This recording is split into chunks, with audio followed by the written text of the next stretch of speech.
বাংলাদেশের অন্তর্বর্তীকালীন সরকারের উপদেষ্টা রেজানা হোসেনের মেয়ে বাস্তবে কে জানেন? কতটা সুন্দরী সে এবং আসলে কোন মডেল তিনি? জানলে চমকে যাবেন। তাই বিস্তারিত জানতে ভিডিওটি না টেনে শেষ পর্যন্ত দেখতে থাকুন। সুপ্রিয় দর্শক, সৈয়দা রেজানা হাসান একজন বাংলাদেশি আইনজীবী এবং পরিবেশবিদ। তিনি বর্তমানে বাংলাদেশের অন্তর্বর্তীকালীন সরকারের উপদেষ্টা এবং পরিবেশ, বন ও জলবায়ু পরিবর্তন মন্ত্রী হিসেবে দায়িত্ব পালন করছেন। নিজের সফলতা এবং কর্মের জন্যই তিনি একজন উপদেষ্টা হয়ে উঠেছেন। একজন পরিবেশবাদী হিসেবে তার কাজ বাংলাদেশের জাহাজ ভাঙা শিল্পের নিয়ন্ত্রণের উপর দৃষ্টি নিবদ্ধ করে এবং 2009 সালে তিনি গোল্ডম্যান পরিবেশ পুরস্কারে ভূষিত হন।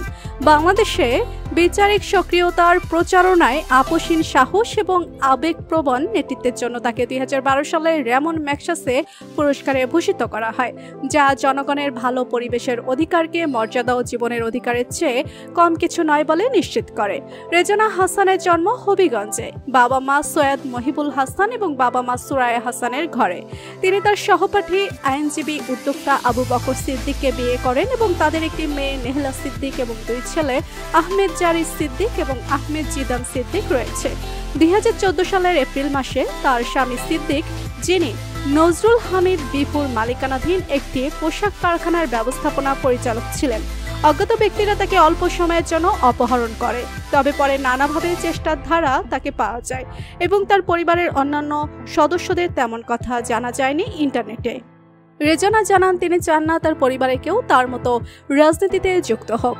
তবে কিছু সময় আগে তার মেয়েকে নিয়ে কিছু তথ্য জানা যায়। রেজানার মেয়ে থাকে ফ্রান্সে এবং তিনি সেখানে একজন মডেল হিসেবে কাজ করেন।